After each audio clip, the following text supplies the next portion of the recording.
Hello dear students, welcome back to our YouTube channel. Students, আজি মই তোমালোকৰ বাবে লৈ আহিছো ক্লাছ 8ৰ বছৰীয়া পৰীক্ষাৰ অসমীয়াৰ কুৱেশ্যন পেপাৰখন।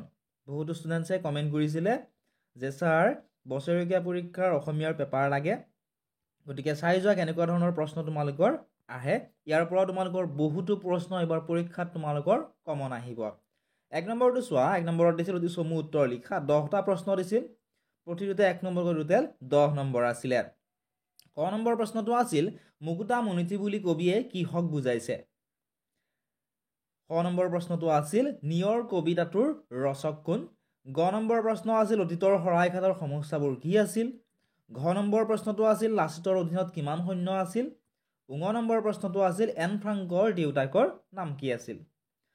আৰু তোমালোকক যদি ইয়াৰ উত্তৰখিনি লাগে বা বহুতো ছাত্ৰ ছাত্ৰীৰ উত্তৰখিনি নিজে কৰিব নোৱাৰে, অসুবিধা পায়, গতিকে তোমালোকক যদি উত্তৰখিনি লাগে তোমালোকে কমেন্ট সেকশনত কমেন্ট কৰা যে আমাক আনসাৰখিনি কৰি দিব লাগে। আমি নেক্সট ভিডিঅ'ত আনসাৰখিনি তোমালোকক কৰি দিম। লগতে আন কোনটো সাবজেক্টৰ বা কোনখন ডিস্ট্ৰিক্টৰ কুৱেশ্যন পেপাৰৰ উত্তৰৰ ভিডিঅ' লাগে তোমালোকে কমেন্ট সেকশনত কমেন্ট কৰি জনাবলৈ নাপাহৰিবা।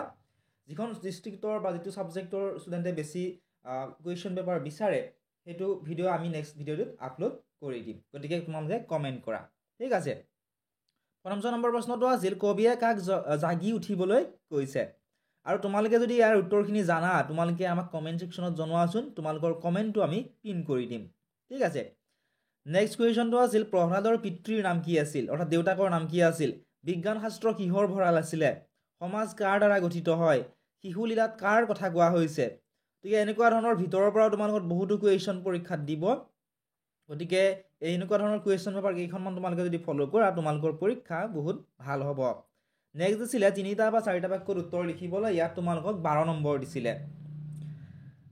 ক নম্বৰ প্ৰশ্নটো আছিলে যে যুদ্ধত জয়ী হ'বলৈ যুদ্ধৰ আহিলাৰ বাহিৰে আৰু কিহৰ প্ৰয়োজন আছে। খ নম্বৰ প্ৰশ্নটো আছিলে এনেধৰণৰ যে মানুহতকৈ কাগজৰ ধৈৰ্য বেছি বুলি এন ফ্ৰাংকে উপলব্ধি কৰিছিল কিয়, বুজাই লিখা। গ নম্বৰ প্ৰশ্নটো আছিল প্ৰহ্লাদে হৰিভক্তিৰ মহিমাৰ বিষয়ে দেখুওৱা যুক্তিবোৰ একাদিক্ৰমে লিখা। আৰু ঘ নম্বৰ প্ৰশ্নটো আছিল ৰূপকোঁৱৰ জ্যোতিপ্ৰসাদ আগৰৱালাৰ মতে সংস্কৃতি কি। নেক্সট কুৱেশ্যন কি দিছে চোৱা, 2 নম্বৰত দিছিল 3 নম্বৰত দিছিল খালী ঠাই পূৰ কৰা। এই যিখিনি খালী ঠাই আছে এইখিনি তোমালোক পূৰ কৰিবলৈ দিছে। ইয়াতে তোমালোকক দিছে 4 নম্বৰ, ঠিক আছে। 4 নম্বৰ প্ৰশ্নটো আছিল কীৰ্তি কোন, এন ফ্ৰাংকে কীৰ্তিক বন্ধু হিচাপে কিয় গণ্য কৰিছিল, ইয়াতে দিছিলে 2 নম্বৰ।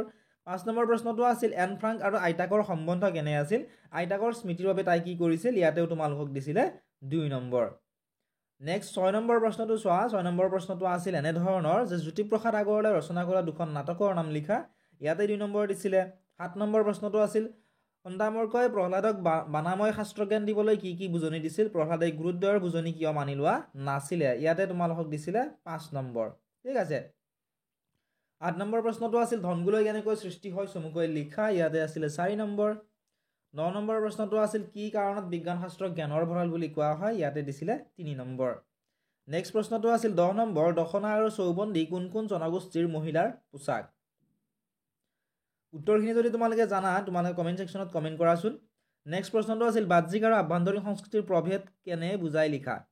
12 নম্বৰত দিছিলে ব্যাখ্যা কৰিবলৈ, প্ৰসংগ সংগতি দৰ্শাই ব্যাখ্যা কৰা। ইয়াতে তোমালোকক দিছিলে 2টা 10 নম্বৰ আছিল, প্ৰতিটোতে 5 নম্বৰ। ক নম্বৰত আছিল অগ্নিসৰ্প আৰু প্ৰলোভন এই তিনি একেধৰণৰে বিষাক্ত। ক নম্বৰটো আছিল যশোদা সুন্দৰী দেশন্তে পাছে সমস্ত জগত গৰ্ভতে আছে। 13 নম্বৰত দিছিলে মূলভাৱ লিখিবলৈ, মূলভাৱ লিখাত তোমালোকৰ থাকিব 5 নম্বৰ, তোমালোকে মূলভাৱ চাবই লাগিব। 14 নম্বৰত দিছিলে চমু টুকা লিখা, জ্যোতিপ্ৰসাদ আগৰৱালাৰ বিষয়ে চমুকৈ লিখিবলৈ দিছিল। 15 নম্বৰ বাক্য ৰচনা কৰিবলৈ দিছিলে মুকুতা, হাঁহি ধেমালি আৰু চিঠি পত্ৰ। চেষ্টা কৰা তোমালোকে নিজে, আৰু যদি পাৰিছা তোমালোকে কমেন্ট কৰাচোন, বাক্য ৰচনাকেইটা নিজে চেষ্টা কৰা। যদি নোৱাৰা কমেন্ট কৰা যে আমি হাঁহি ধেমালি শব্দটোৰে বাক্য ৰচনা কৰিবলৈ পৰা নাই, আমাক কৰি দিব লাগে। আমি লগে লগে তোমালোকৰ আনসাৰটো কমেন্টৰ ৰিপ্লাই কৰি দি দিম, ঠিক আছে। 16 নম্বৰ দিছিলে সমাৰ্থক শব্দ লিখিবলৈ বেলি, নিশা আৰু যন্ত্ৰণা। একেবাৰে ইজি আহিছিল, নিশ্চয় তোমালোকে জানাই। 17 নম্বৰত দিছিলে বিপৰীত অৰ্থ বুজোৱা শব্দ লিখা দিন, সৰগ আৰু স্থায়ী। 18 নম্বৰত দিছিলে এটা শব্দ প্ৰকাশ কৰা যাৰ সাহস আছে, যা একে মাকৰ সন্তান। ইয়াতে দিছিলে 2 নম্বৰ। 19 নম্বৰত দিছিলে সন্ধি ভাঙা, হিমালয় দিছিলে। হিমালয়টো সন্ধি ভাঙিলে কি হ'ব, হিমযুগ আলয় হিমালয়।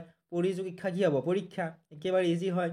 তলৰ তৎসম শব্দবোৰৰ অৰ্ধতৎসম ৰূপটো লিখা ভক্তি আৰু মুক্তা শব্দ দুটাৰ অৰ্ধতৎসম ৰূপটো লিখিব দিছে তোমালোক মই শিকাইছিলোঁ তৎসম শব্দ কাক বোলে অৰ্ধতৎসম শব্দ কাক বোলে গোটেইখিনি মই তোমালোকক শিকাইছিলোঁ 21 নম্বৰত আছিল তলৰ বিশেষ্য কেইটা বিশেষণলৈ নিয়া নগৰ আৰু ঘৰ আছে এইকেইটা বিশেষ্যৰ পৰা বিশেষণলৈ নিব দিছিলে 22 নম্বৰত দিছিল তোমাৰ পেটৰ অসুখ হোৱা বাবে চতুৰ্থ পিৰিয়ডৰ পিছত ছুটি বিচাৰি বিদ্যালয়ৰ প্ৰধানলৈ এখন আবেদন লিখা ইয়াতে দিছে 5 নম্বৰ 23 নম্বৰত দিছিল তলৰ যিকোনো এটা বিষয়ৰ ওপৰত এখনি ৰচনা লিখা ৰচনাত তোমালোকক দিছিলে 8 নম্বৰ ৰচনা লিখিবলৈ দিছিল অসমৰ প্ৰাকৃতিক দুৰ্যোগ আৰু শৰাইঘাটৰ যুদ্ধ এইখিনি আছিল আজিৰ এই ভিডিঅ'টি যদি ভিডিঅ'টো চাই ভাল পাইছে ভিডিঅ' লাইক কৰি দিয়াৰ লগতে চেনেলটো ছাবস্ক্ৰাইব কৰি দিবলৈ নাপাহৰিবা যিসকল ছাত্ৰ ছাত্ৰী আমাৰ হোৱাটছআপ চেনেলত জইন কৰি লোৱা নাই জইন কৰি ল'বা সকলোবোৰ লিংক তোমালোকে ডেছক্ৰিপশ্যনতে পাবা